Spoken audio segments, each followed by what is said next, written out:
अहिल्यानगर जिल्ह्यातील पाथर्डी तालुक्यातील सुसरे ग्रामपंचायतीवर भ्रष्टाचाराचे गंभीर आरोप समोर आले आहेत। सामाजिक कार्यकर्ते सुरेश उदागे यांनी दावा केला आहे की कोणतीही विकास कामे न करता तब्बल 89 लाख रुपये खर्च करण्यात आले आहेत। ग्रामसेवकांनी शासनाच्या निधीचा गैरवापर केल्याचा आरोप करत याबाबत गट विकास अधिकारी आणि जिल्हा परिषदेच्या मुख्य कार्यकारी अधिकाऱ्यांकडे वारंवार तक्रारी देण्यात आल्या, मात्र प्रशासनाकडून अद्याप कोणतीही ठोस कार्यवाही झालेली नाही। यामुळे ग्रामस्थांमध्ये संतापाची लाट पसरली आहे। 5 महिन्यांपासून ग्रामसेवक गैरहजर असल्याचा आरोपही करण्यात आला आहे। दोषींवर कठोर कार्यवाही करून निधी परत मिळवावा अशी ग्रामस्थांची मागणी आहे।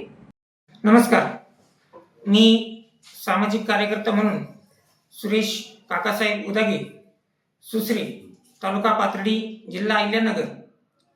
आज जवळपास 5 महिने होत आले तरीही ग्रामसेवक गावामध्ये येत नाही।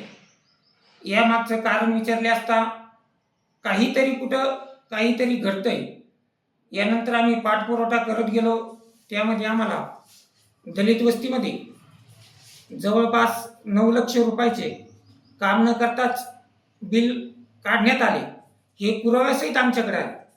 त्यानंतर एक 4,16,000 रुपये एक खाजगी व्यक्तीच्या नावावर पैसे मारले, आवाज उठवल्याच्या नंतर ते परत मागं मारले। असा बघितला त्याच्यानंतर 15 वित्त आयोगाचा जवळपास 34 लाखाचा एक काम न करताच ते पण पैसे खाजगी व्यक्तीच्या नावावर वर्ग केले।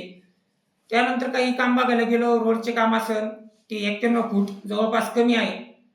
आणि या विषयावर आम्ही वारंवार सीओ साहेब असतील, BDO साहेब असतील यांच्याकडे विनंती अर्ज केले। अर्जानंतर एक समिती स्थापन झाली आणि समिती आल्याच्या नंतर ग्रामसेवक यांनी त्यांना कोणतंही दप्तर दिलं नाही आणि दप्तर दिलं नाही। त्यानंतर समितीलाही आम्ही सर्व कामं दाखवली, तर काही कामं जवळपास 89 लाख रुपयाचा माझ्याकडे पुराव्यासहित आहे। 89 लाख रुपयाचे कामं न करताच पैसे काढलेले आहेत।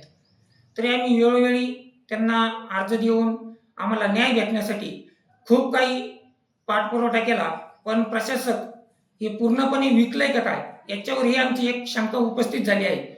तरी आम्हाला आमच्या ग्रामपंचायत कार्यालय सुसरी जेवढा काही निधी तुम्ही गैरमार्गाने वापर केला असेल तेवढा आमचा निधी परत मिळावा आणि आम्हाला न्याय द्यावा आणि श्री गणेश ढाकणे ग्रामसेवक यांना बडतर्फ करावं हीच आमची मनापासून विनंती। NTV 24 न्यूज करिता जयप्रकाश बागडे यांची रिपोर्ट।